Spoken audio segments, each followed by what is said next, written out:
Hi everyone, welcome back to the podcast edition of History with Sai. First off, hope that you and your loved ones are safe during this really unprecedented time in our recent history. Please take care of yourselves out there. Stay safe.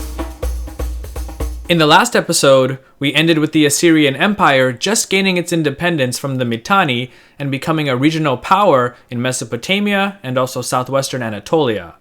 Essentially, kings such as Ashur-uballit had created the foundation necessary for further expansion, which other rulers, specifically the ones we'll be talking about in this episode, leveraged for the benefit of the Assyrian state. So, let's get into it. In 1307 BCE, the Assyrian king Adad-nirari came to the throne. He's actually one of my favorite kings to read about because he's left a lot of texts and inscriptions behind that are just really interesting to examine, especially his correspondence with other kings. Adad-nirari further expanded the Assyrian kingdom by taking over cities and towns that had once belonged to the kingdom of the Mitanni, including their former capital city of Washukani. At that time, what was left of the Mitanni state was called Hani-Galbat. The Assyrians claimed Hani-Galbat to be within their own sphere of influence. However, when Hani-Galbat's king, Shutara, defied Adad-nirari, he was arrested, brought to Ashur, and forced to swear an oath of vassalage, as well as pay a hefty annual tribute. His successor, Wasashata, refused to pay this tribute and instead asked the Hittites for aid against Assyria. As you may know from past programs, the Hittites were an Indo-European-speaking people who ruled an empire from their homeland in central Anatolia, which is today in modern Turkey. Many texts from the time address them as the Hatti, after the land that they lived in. I think that the best description of what happened between Hani-Galbat and Assyria comes from Adad-nirari himself. In a text attributed to him, he states, "When Shutara, the king of Hani-Galbat, rebelled against me and committed hostilities, at the command of Ashur, my lord and ally, and by the great gods, my good advisors, I seized him, then brought him to my city, Ashur. I made him swear an oath, then I released him. Every year, as long as he was alive, I received his tribute in my city, Ashur. After him, his son, Wasashata, rebelled against me, and committed hostilities. He went to Hatti for help. Hatti took his bribes, but he did not lend his aid. With the mighty weaponry of the god Ashur, my lord, and with the support of Anu, Enlil, and Ea, Sin, Shamash, Adad, Ishtar, and Nergal, the omnipotence of the gods, the terrifying gods, my lords, I seized by conquest the cities of Taidu, his great royal city, Amasaku, Kahat, Shuru, Nabula, Hura, Shuduhu, and Washukani. I took the possessions of those cities, his forefathers' accumulations, and his palace treasure, and brought them to my city, Ashur." Though he claimed to have annexed Hani-Galbat, in reality, this didn't happen until the rule of his son, Shalmaneser. More on that though in a few moments. Adad-nirari's victory and further incorporation of Hani-Galbat into his realm allowed Assyria to join the esteemed club of elite kingdoms and empires of the ancient Middle East. The other powers in that club were the Hittites, the Egyptians, and the Babylonians under the Kassite dynasty. However, this doesn't mean that all of these kingdoms were of equal status or power. Of the four, Egypt and Hatti were the most powerful, with Babylon and now Assyria having roughly the same power and status. It was also clear that some kings didn't recognize the newcomer, Assyria, as their equal. The Hittite king, Murshili III, better known in ancient texts as Urhu-Teshub, was one example. He no doubt hated Adad-nirari because the latter's recent military victories in Hani-Galbat were at his expense. Still, Adad-nirari sought to reassure Urhu-Teshub that he was not hostile to Hatti, and that he was no threat to the city of Carchemish, the Hittite Empire's most prized possession in the Levant. he wrote to Urhu-Teshub, addressing him as my brother. The feeling, though, wasn't mutual, and Urhu-Teshub sent the following response. Why do you still continue to speak about brotherhood? For what reason should I write to you about brotherhood? Do those who are not on good terms customarily write to one another about brotherhood? On what account should I write to you about brotherhood? Were you and I born from the same mother? As my grandfather and my father did not write to the king of Assyria about brotherhood, you shall not keep writing to me about brotherhood and great kingship. It is not my wish. So as you can see, his response was a major snub, a total diss. Interestingly, the next king of Hatti was Hattushili III. A veteran warrior, capable administrator, and uncle of Urhu-Teshub, he seized the throne from his nephew because, at least according to him, the young king was an incompetent, pompous, arrogant little... Well, he didn't use those exact words, but that was basically his justification for usurping the throne. As a usurper, though, he naturally wanted to curry favor with the other great powers of the region, including Assyria. Thus, Hattushili had no problem acknowledging Adad-nirari as his equal. This time, though, it was Adad-nirari who snubbed a Hittite king. Apparently, Hattushili seemed hurt that Adad-nirari had not formally recognized his ascension to the throne of Hatti. He wrote in a letter, "When I assumed kingship, you did not send an ambassador to me. It is the custom that when kings assume kingship, the kings, his equals in rank, send him appropriate greeting gifts, clothing fit for kingship, and fine oil for his anointing. But you did not do this today." However, once Hattushili was firmly in control of his kingdom, Assyria recognized the new Hittite king. In 1245 BCE, Adad-nirari was succeeded by his son, who took the throne name Shalmaneser. It's during his reign that we first read inscriptions and texts with the word Urartu, the name of an enemy that would harass Assyrian forces to their north for centuries. In English, we use the word Urartu, which generally refers to a very powerful Iron Age kingdom around the area that is today Lake Van. In Shalmaneser's day, though, the area still hadn't been consolidated into a single kingdom. In fact, the land of Urartu seems to have been fractured into petty little city-states that at the time spoke a particular dialect of Hurrian. Shalmaneser describes destroying 51 of them for rebelling, which implies that the Assyrians had already conquered, or at least were exacting tribute and resources from the area. These probably would have included copper, iron, lead, cattle, sheep, goats, and crops such as wheat, barley, millet, and rye. Speaking of resources, during Shalmaneser's reign is also the first time we hear of management of certain types of human resources, specifically the deportation of entire towns and other large masses of people. These were usually conquered populations who were thought to have been rebellious and threatening to the Assyrian state. The line of thinking was that if these rebellious populations were relocated to a land that was foreign to them, they'd be unable to mobilize and use their new location to their advantage, should they decide to revolt. Besides, once conquered, there was often nothing left for any survivors to return to. Assyrian reprisals against rebels were especially punitive and could lead to the total destruction of a city or town. For example, Shalmaneser tells of two rebellious towns, Arini and Musri, that were razed to the ground and their surviving populations taken to Ashur.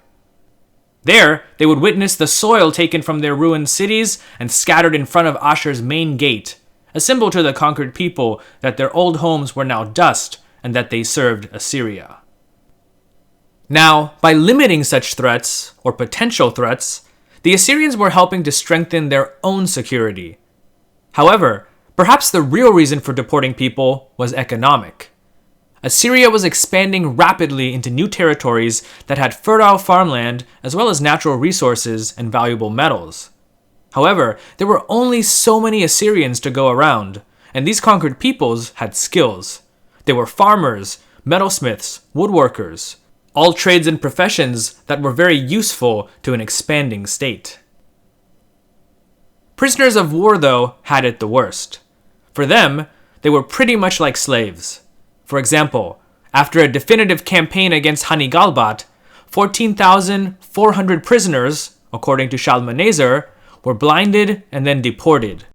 This blinding was presumably in one eye, otherwise it's hard to see, no pun intended, how they would have been able to have worked. In addition, we also have texts that speak of the rations some of these people received. One speaks of dividing up wool and grain amongst a group of 720 people from a place called Shubru, another 99 from the land of Nairi, which would have been in the area we just identified as Urartu, and another 174 people from a northern land called Kadmuk. So as we can see, Shalmaneser's reign was one of both expansion as well as increased fortification and administration of the lands that his father, Adad-nirari, had conquered. Shalmaneser, though, is best remembered as the king who put the final nail in the coffin of Hanigalbat when he defeated their last king, Shatuara II. After that, we never really hear of Hanigalbat again. This, according to many Assyriologists, was Shalmaneser's most lasting and far-reaching contribution, and cemented Assyria's stature as one of the great powers of the ancient Near East. Power and greatness, as well as arrogance, went to a whole new level under Shalmaneser's successor, who went under the throne name Tukulti-Ninurta, which means, I trust in the god Ninurta. It's a name that honestly suits him because Ninurta was a god associated with war.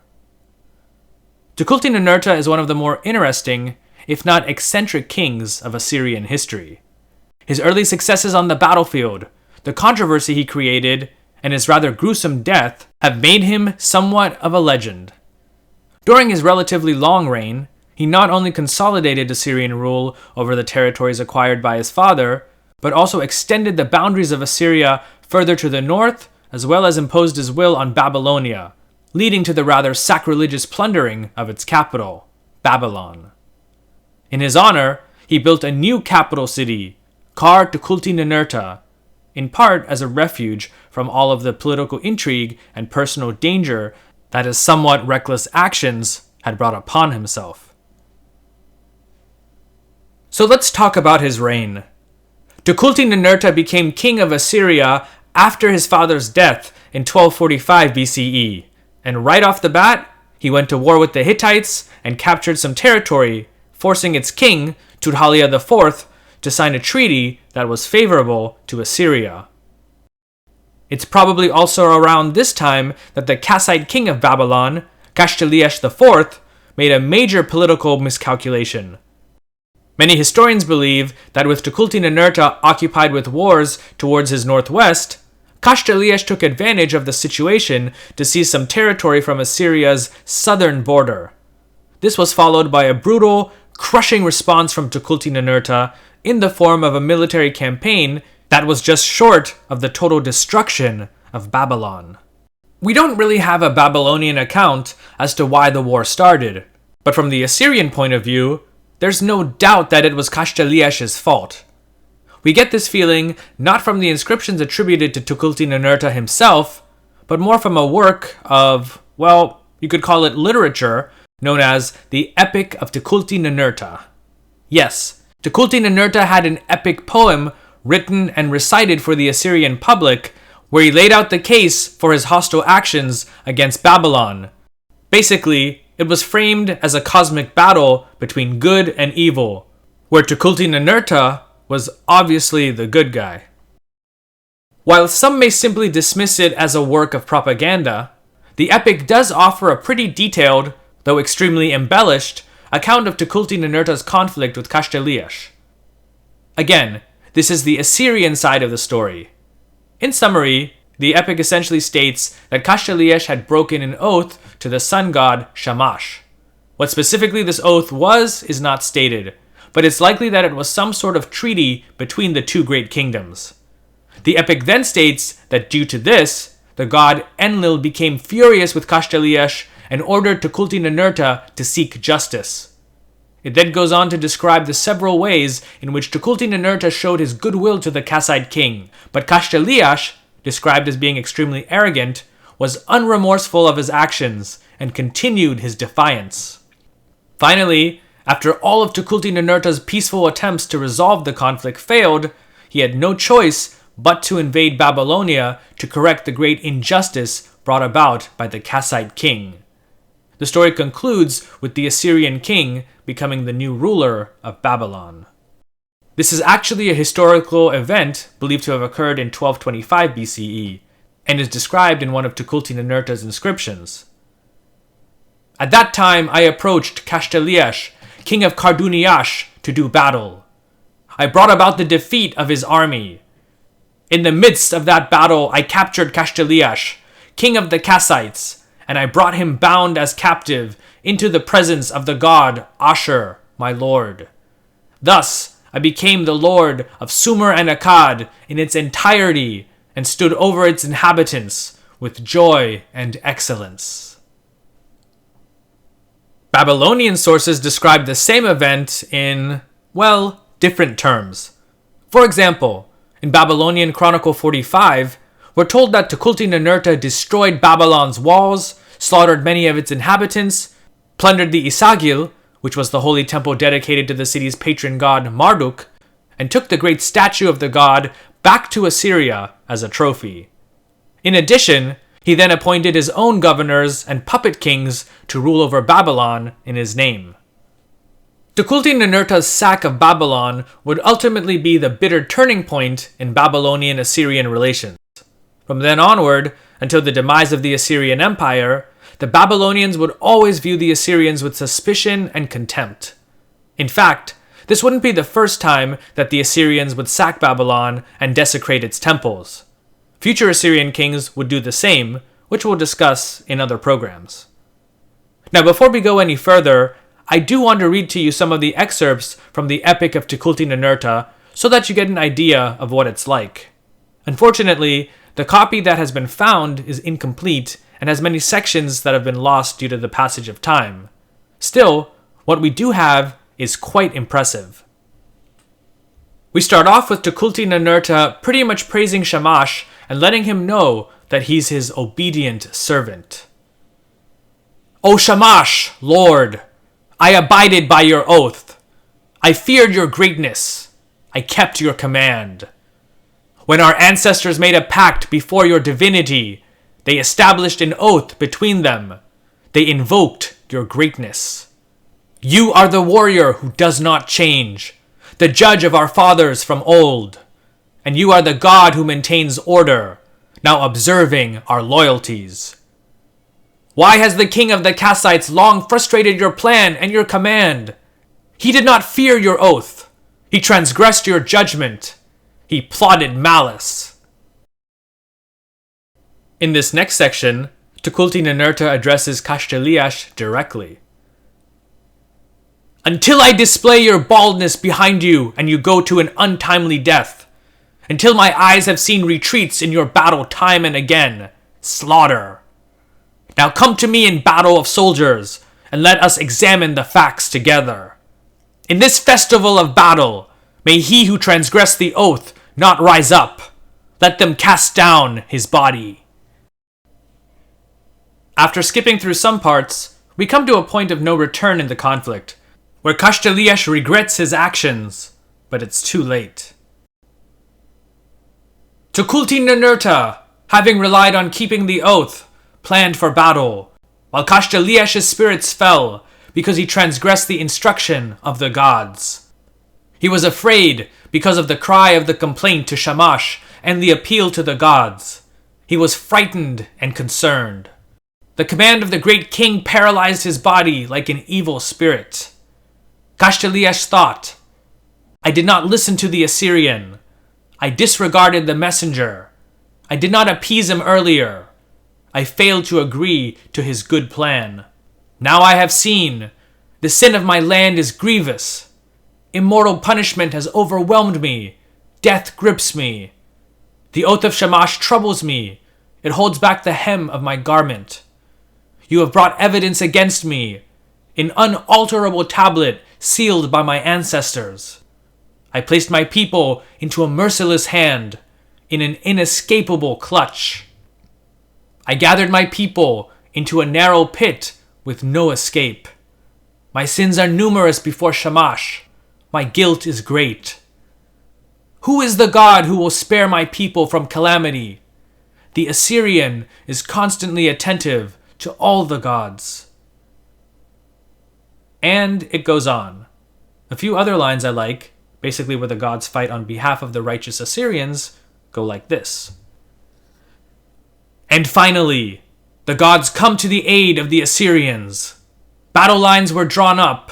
Hostilities commenced on the battlefield. There was a great tumult. The soldiers trembled amongst themselves. Ashur went out in front. He kindled a devastating fire upon the enemies. Enlil whirls in the midst of the enemy. He made smoke rise from the flame. Anu set his merciless mace against the wicked. The heavenly light, Sin, fixed upon them the paralysis of war. Adad, the hero, pulled out a wind and flood on their fighting. Shamash, the lord of judgment, blinded the armies of the lands of Sumer and Akkad. Valiant Ninurta, preeminent among the gods, shattered their weapons, and Ishtar whipped with her jump rope, causing their warriors to go mad. That word translated as jump rope in the last line is one that I'm not sure about. I'm thinking that perhaps it's a type of whip. But I think that you get the point. Tukulti-Ninurta was in the right, and Kashtiliash was definitely in the wrong. Despite this epic piece of literature, Tukulti-Ninurta was not in the clear, nor did he seem to have had the general support of the people after ransacking Babylon and desecrating its temples. One has to remember, this was Babylon, not some hill fortress in the wilderness. I think H.W.F. Saggs, in his book The Might That Was Assyria, still one of my favorites on the subject, describes it best. Babylonia was not a land of barbarians that could be invaded at will like the regions beyond Assyria's northern borders. It was the source and center of civilization, and its capital, Babylon, was a religious shrine of the highest sanctity. To sack Babylon in the ancient world was like sacking the Vatican, or Jerusalem, or Mecca in our own time period. Tukulti-Ninurta's actions in Babylon went too far, even in the minds of many of his own people. Assyrians, like practically everyone else in the ancient world, were very religious people. Though they had their political differences with the ruling Kassite dynasty, they essentially shared the same religion as the Babylonians. Sure, one had Ashur at the head, while the other was led by Marduk, but other than that, their overall religious beliefs and practices were the same. What Tukulti-Ninurta had done was sacrilege to the umpteenth degree. The religious establishment in Ashur must not only have been greatly dismayed, but also fearful that eventually the gods would punish the Assyrians for their wanton destruction of the sacred sites of Babylon. On top of that, Tukulti-Ninurta was suffering setbacks on the battlefield, and, perhaps because of all of the destruction caused with trading partners in Babylonia, the economy was also faltering. After 7 years of being ruled by Assyrian puppets, Babylon staged a successful rebellion and regained its independence. The new Kassite king, Adad-nirari I, claimed to have been one of Kashtiliash IV's sons. Being extremely popular, he ended up ruling for 30 years.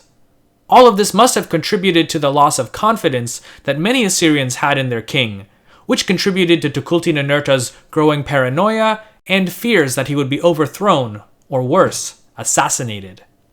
Thus, he spent more time outside of Ashur and instead ruled from the capital city he had built for himself, Kar Tukulti-Ninurta. In the end, his fears came to fruition. In 1208 BCE, Tukulti-Ninurta was assassinated, most likely by an Assyrian prince, although also possibly with the help and blessings of the religious establishment, as a couple of scholars believe. A Babylonian chronicle records the event. Tukulti-Ninurta, who had brought his hand for evil upon Babylon.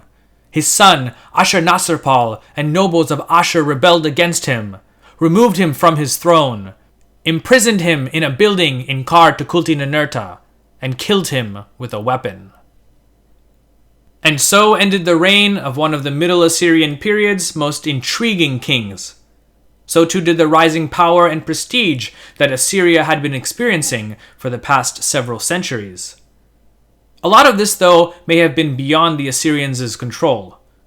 In the West, mysterious groups of migrants and marauders we know simply as the Sea Peoples were causing havoc in the eastern Mediterranean. This had the effect of canceling out trade from that and other regions to Assyria's west, which definitely had its impact on the local economy.